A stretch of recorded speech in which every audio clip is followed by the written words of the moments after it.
Hi, welcome to proving CS. आज की इस वीडियो में हम डिस्कस करने वाले हैं पेपर 4 के कुछ क्वेश्चंस। अब ये क्वेश्चंस इंपॉर्टेंट क्यों है? So these are questions which are basically from August 2020 exams और हम डिस्कस कर रहे हैं आज part B, that is presentation and communication skills. Normally इसका वाइवा होता है, बट इस बार बिकॉज ऑफ कोरोना वायरस इसके एमसीक्यूज के टेस्ट हुए। सो हम वो एमसीक्यूज आपके सामने लाए हैं and we will discuss it. Paper is very easy, trust me with that. Let us start. First, read the dialogue and choose the most appropriate option to complete the dialogue. So इस question में exam में basically दो जन का conversation दिया होगा, जिसमें से एक जन का कन्वर्सेशन उन लोग ने फिल इन द ब्लैंक कर दिया होगा। यहाँ पे एमसीक्यूज में से आपको सोचना पड़ेगा कि यहाँ पे कौन सा स्टेटमेंट आ सकता है। Let us start. Raghu, why don't you join our young man's club? So basically Raghu किसी को इनविटेशन दे रहा है कोई क्लब ज्वाइन करने का। पवन, पता नहीं इसने क्या आंसर दिया। Raghu, oh great, welcome to the club. Thanks a lot for accepting the invitation. अब ये कन्वर्सेशन देख के आपको क्या लगता है, पवन ने क्या बोला होगा? Yes or no? यानी इसे yes बोला होगा। क्यों? Because Raghu is replying, welcome to the club and thanks a lot for accepting the invitation. मतलब पवन ने accept कर लिया है invitation यहाँ पे। देखते हैं अभी आंसर। फर्स्ट एमसीक्यू बोलता है I am not interested. I am not interested answer हो सकता है क्या? नहीं हो सकता है। क्यों? वरना Raghu welcome to the club क्यों बोलता है? I wish to join the club which conducts literary competitions. Can I say I wish भी नहीं हो सकता, मतलब मेरी इच्छा है नहीं भाई, तुमने ज्वाइन कर लिया, वरना वेलकम टू क्लब नहीं बोलते लोग। Sorry I won't join, can I say ये भी आंसर नहीं हो सकता। So what is the correct answer? The correct answer is I shall be joining the club and that will be so much fun. तो ये basic देखो dialogue में ऐसा ही होगा, दो जन बात कर रहे हैं, एक का स्किप कर देंगे तो दूसरे के लास्ट डायलॉग से आपको इंटरप्रेट करना पड़ेगा कि सामने वाले ने क्या बोला होगा। Okay, let us go to the second question. Fill in the blanks with the correct option. Youngsters are very conscious dash the way they dress dash college. So ये प्रेपोजिशंस भरने हैं बेसिकली। ऑप्शंस है of the way they dress to college, for the way they dress around college, in the way they dress at college, in the way they dress for college. आप ही बता दो correct क्या है। बच्चे ये prepositions है, basically we are doing this in Stylona. So the answer is of the way they dress to the college. So the answer is of to.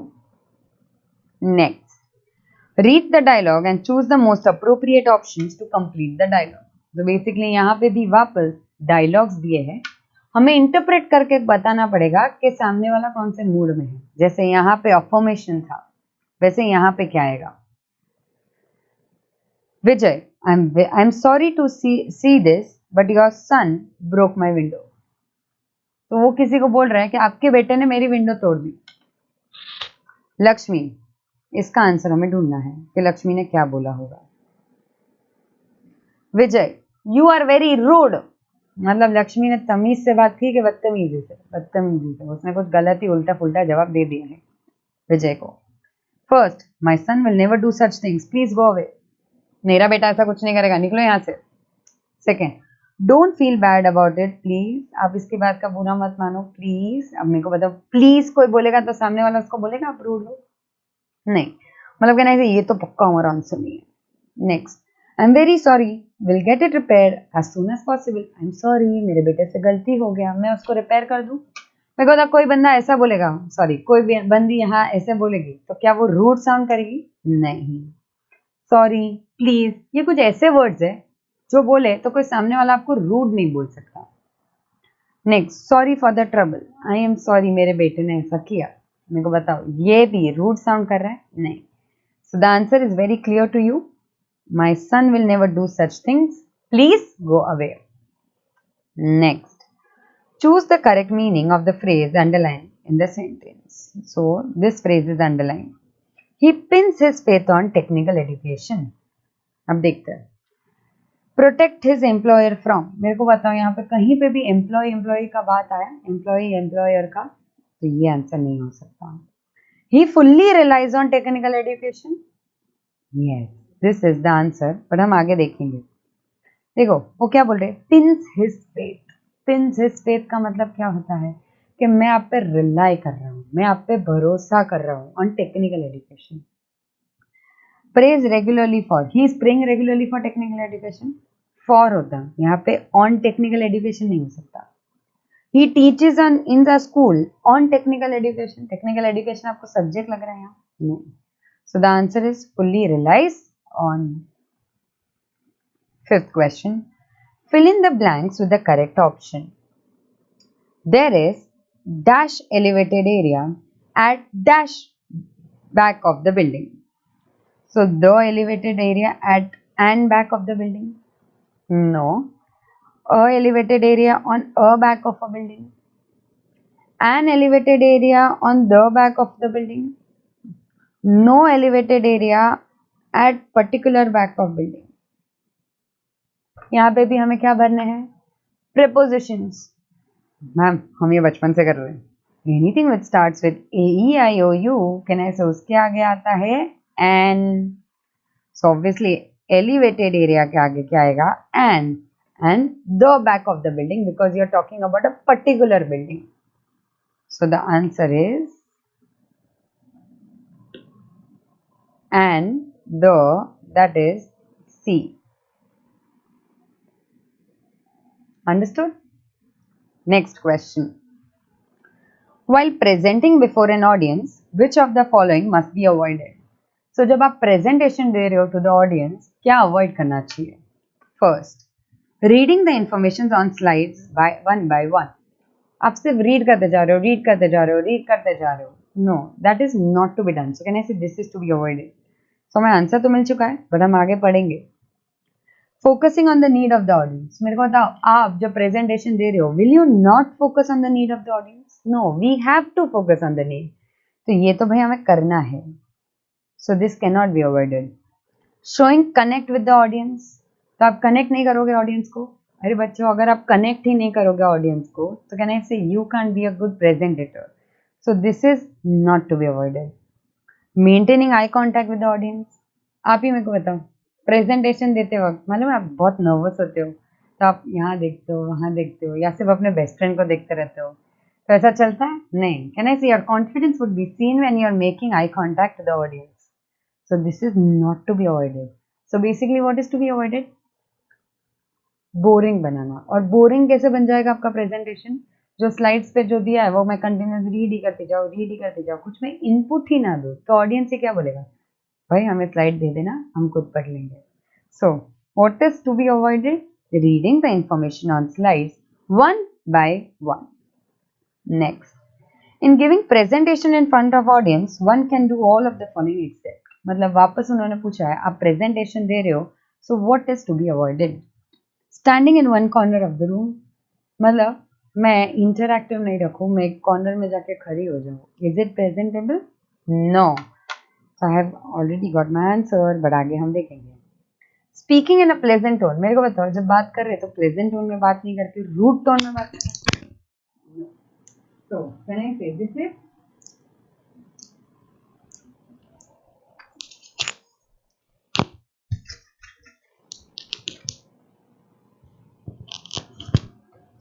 I say this is not to be avoided. Speaking in clear and understandable accent. जब भी मैं बात कर रही हूँ तो मेरे को बताओ मेरे को कौन सा एक्सेंट में बात करना चाहिए जो सामने वाला समझे. Because in a presentation the biggest thing is, the biggest factor is communication. अगर मैं बड़बड़ी करती जाऊँ सामने वाले को समझ ही नहीं आ रहा है, will it make sense? No. So I should use the accent which is very clear and understandable. So this is not to be avoided. Using good posture. Obviously, while talking, I have to be in a good posture. I cannot just lie down like this and teach, or I cannot just lie down like this and do a presentation. It would be very boring. Why? If I'm not presentable enough, I won't be very attractive. Then audience bore हो जाएगा वो posture देख के, वो लोग भी ऐसे ही बैठे रहेंगे. So over here, this is not to be avoided. So ये basic questions थे जो individual थे. And these were mostly dialogues, prepositions या प्रेजेंटेशन देते वक्त हमें कैसे देना है। अब जो क्वेश्चन है वो एक पैसेज है और वो पैसेज में कुछ ब्लैंक्स है, हमें वो ब्लैंक्स को भरना है। So total in the question there are 8 blanks and there are 8 questions before you. Okay, let us start. A passage is provided in a blank which are numbered. You are required to complete the passage blanks. India is mostly blank one based country. देखते हैं. Choose the appropriate word for blank one. India is mostly agricultural country, industries country, service country, none of above. बचपन से पढ़ते आ रहे हैं दोस्तों, India is a agricultural country. Next, a major section of the people lived in villages. So mostly लोग villages में रहते थे। A village is a clustered human settlement, clustered group of human settlement, humans upon obviously, मैं तो human, आपका पता नहीं, settlement of community, larger than hamlet but smaller than town. Hamlet क्या होता है? Something which is smaller than village. तो जो विलेज से भी छोटा उसे हम हैमलेट कहते हैं। मैम विलेज से छोटा क्या हो सकता है? ब्रिटिश डिक्शनरी में हैमलेट उसे बोला गया है where a group of humans are staying together but that is such a small group that they don't even have a church. मतलब एक इतना छोटा सा ग्रुप है जहाँ पे बेसिक प्रे करने के लिए भी चीजें नहीं है, you have to go to some other village for that. तो hamlet is smaller than a village. So basically what are they saying? What is a village? Which is larger than a hamlet but smaller than a town. Some villages are big while others are comparatively dash. देखो big comparatively अगर ऐसे बोला है तो कहना है यहाँ पे जो वर्ड आएगा that has to be opposite of big. तो देखते हैं. Choose the appropriate word for the blank two. Some villages are big and others are comparatively small. Others are comparatively older, richer, popular. Can I say smaller आएगा?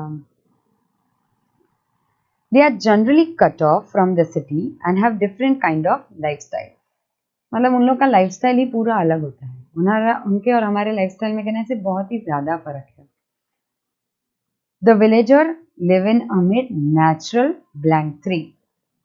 So choose the appropriate word for blank three. The villagers live in amid and natural surrounding, sanctuaries, roofing, building. अब मेरे को बताओ natural क्या होता है? कहना इससे सेंचुरीज हो, रूफिंग हो, बिल्डिंग हो, वो सब मैनमेड है। तो नेचुरल क्या होगा? सराउंडिंग। सेंचुरीज क्या होता है? एनिमल्स के लिए। रूफिंग बिल्डिंग ह्यूमंस के लिए। बट ये सब नेचुरल है कि मैनमेड? मैनमेड। तो कहना इसे एक ही ऑप्शन बनता है, surrounding. So the villager live amid natural surroundings.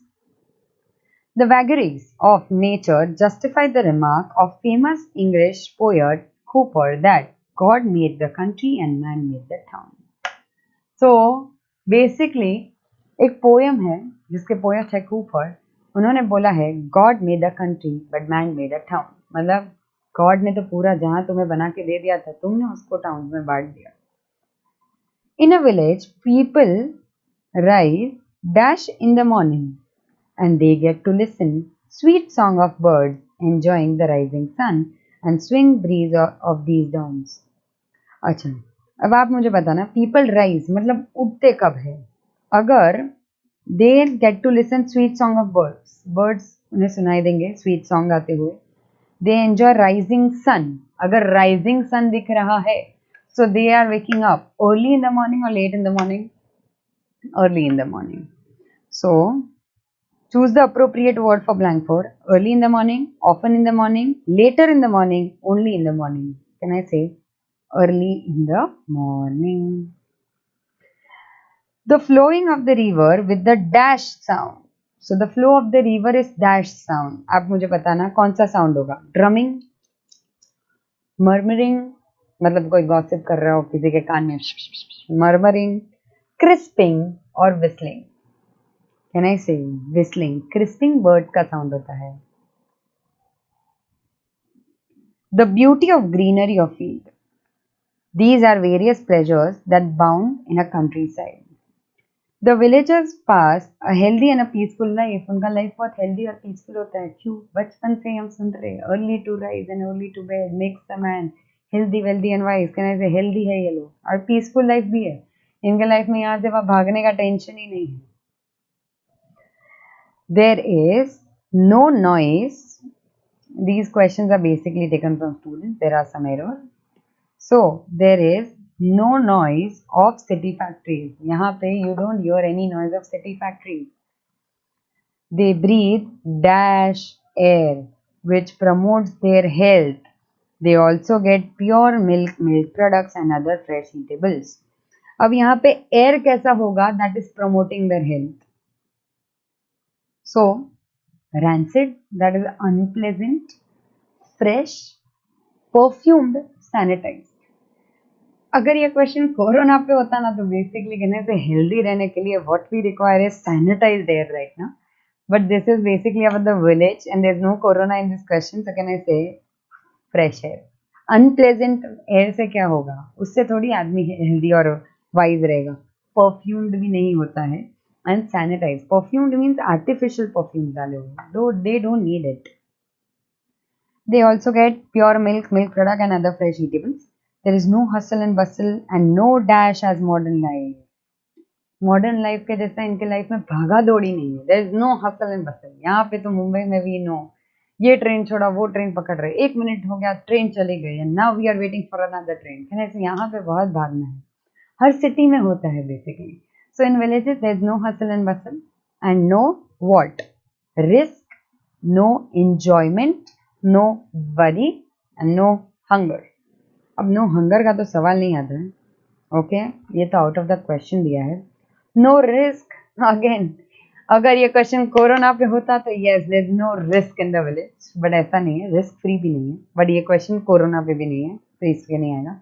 No enjoyment, no, you can't say that. Villagers are enjoying their life, उनको वो लाइफ पसंद है.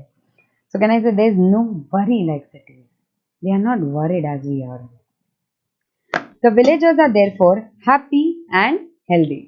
So वो लोग बहुत ही happy है और healthy है. They lead a simple life and their desires are few. They are living a very simple life. They don't have desires like us. अपने तो desires खत्म ही नहीं होते. iPhone 10 है तो मुझे 11 चाहिए. 11 आ जाएगा और अभी सितंबर में वापस कुछ लॉन्च हुआ तो मुझे वो चाहिए. अब मुझे iPad भी चाहिए. अब मुझे Apple Pencil चाहिए. अब मुझे स्कूटर दिला दो, मेरे दोस्त के पास है. So they don't have such desires.